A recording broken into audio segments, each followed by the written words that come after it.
2025, France claimed the Six Nations, the Springboks won another rugby championship, and Matthew Jalibert did this. But in amongst all the Lucus and Le Bocs, this was a year in which some rugby was played by some people, and in order to celebrate the best of that rugby, it is time now for this. The Squid Rugby Team of the Year 2025. And today we move into the pack and start up front. It's time for the piano shifters, the bend and shovers, the best front row forwards of 2025.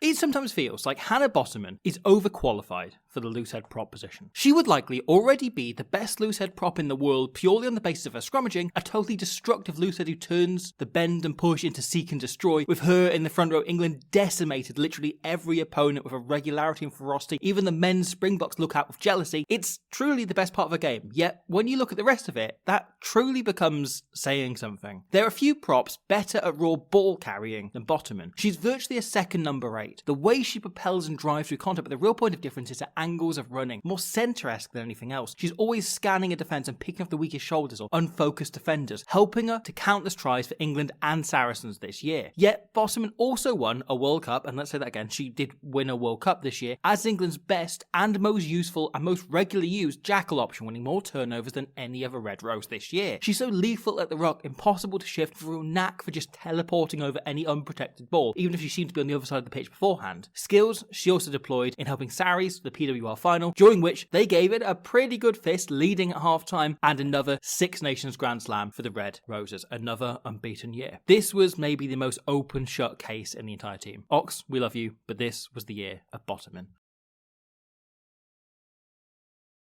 2025 has probably been the modern Springboks' best year, and their 2025 has perhaps been personified by their hooker, Malcolm Marx. For almost a decade, world class. Pretty much arguably up there with the best in the world. Yet grappling for the shirt of Bongi Mbambi, Marx's unique breakdown, all-impact, all-action skill set was often preferred in the later stages, seeing him left on the bench and deployed for the last half hour in closing stages to see out games. Not a first, second choice thing, just circumstance. Yet 2025 for both the Boks and Malcolm Marx was the year they went from world-class to world-beating, world-dominant, and ever-present. Marx took the two-shirt and made it his own this year. Bizarrely, for someone of his quality, the first time this was really true of his career. In a year where Razzie rotated like crazy to turn the Springboks into a squad with almost no first-choice players, Marx made himself utterly essential, playing to 70 minutes on 5 occasions for the Boks this year, something Rasmus has never done with a hooker before, when not injury or selection enforced. Marx's ability to break down like Bottomman is his USP, but he's very much in this list for his robustness. Every part of his game is just 10-20% better than it needs to be. He always makes one more yard than you expect on a carry. His tackling is excellent, but more than that, he's one of the best tackle selectors in the game. Such brilliant instinct for when to go to a big shot or when to just chop and present fresh meat for the turnover chasers. And at scrum and lineup, he's at least as good as anybody out there. Part of a set piece that rocked everybody in their path. Malcolm Marx this year reflected the Springboks. A great who went up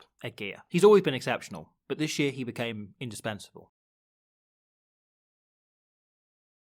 It's hard to become a hero within the current Springboks side. Rotation is so heavy, the stars alongside you so numerous, and frankly, the winning so frequent, cult figures can't really emerge because everyone is rightly looked at as the best in their position. Everybody is a big name, a superstar, or a hard worker excelling under Erasmus's eyes. Yet, in 2025, Wilco Louw managed to become that rare thing. A proper cult icon buried in the best team in the world. For years, Louw has been grinding away as one of the best club-level tightheads to never really get a proper shot at international rugby. He was seen as unfit, unmobile, whatever the excuse, but at club level, it didn't matter. Boy could scrum. In 2025, Wilco Louw was finally given the opportunity, and he more than took it. This has been an explosive, brilliant year for the Bok, not just proving those who said his game outside the set piece may be a thing beyond him at this level, it may be a problem, because he's becoming a really decent ball carrier and player, but also achieving that rarer thing than cult status. Translating his dominant up the divisions from club to international. Wilco Louw has become arguably the best scrummaging tighthead in men's rugby right now in the space of a year, almost coming in from the cold to do so. He's become critical, whether deployed as a starter or part of the infamous bomb squad. His performance off the bench in the cake tin was pretty unbelievable, taking apart an All Blacks team who played better than the Boks in the first half, so hard they ended up conceding more points in their history as their scrum prevented them getting an edge or a means into the game. Louw taking it away and mashing them. He followed this up with another excellent autumn, scoring his first 2 test tries against Wales and Japan, whilst also being a critical part of a Bulls team who made the URC final. Wilco Louw, for years, was one of rugby's buried treasures, but now no longer. He's now, finally, being seen as the hero he always was.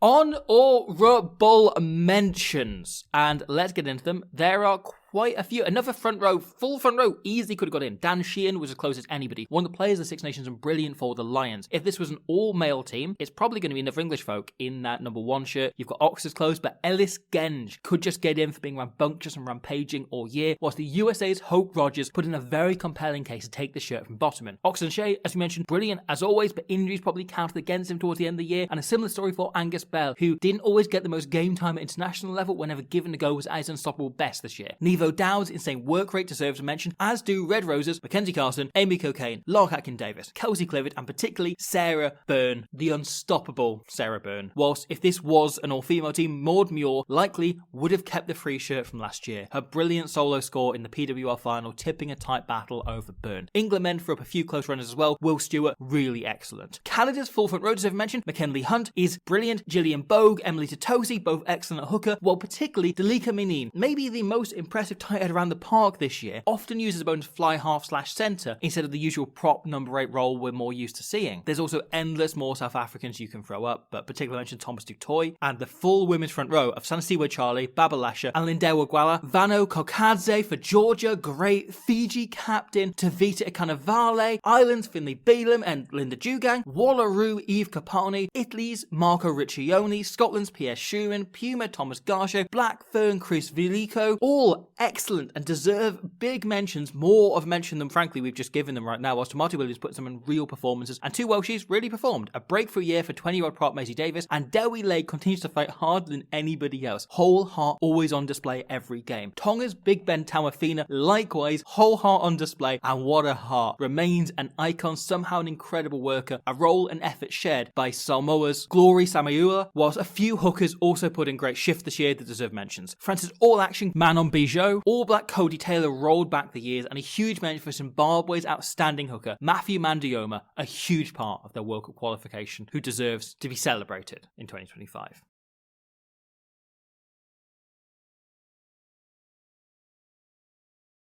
Thank you for watching that. I hope you enjoyed it. That is part 2 of the Team of the Year. The halfback is out now. Either click a link that's going to come up in just a moment, or look around the channel. It'll be there. It's on YouTube, isn't it? Have a look. Yeah. And you'll see it there. Yeah, one thing we realised in the editing of this video is with Vilko Lowe's selection there, you can pretty much just take his name out and put on Thomas du Toit's in there. So if you prefer Thomas du Toit to Vilko Lowe, feel free to do that yourself. We also realised we forgot Julio Montoya.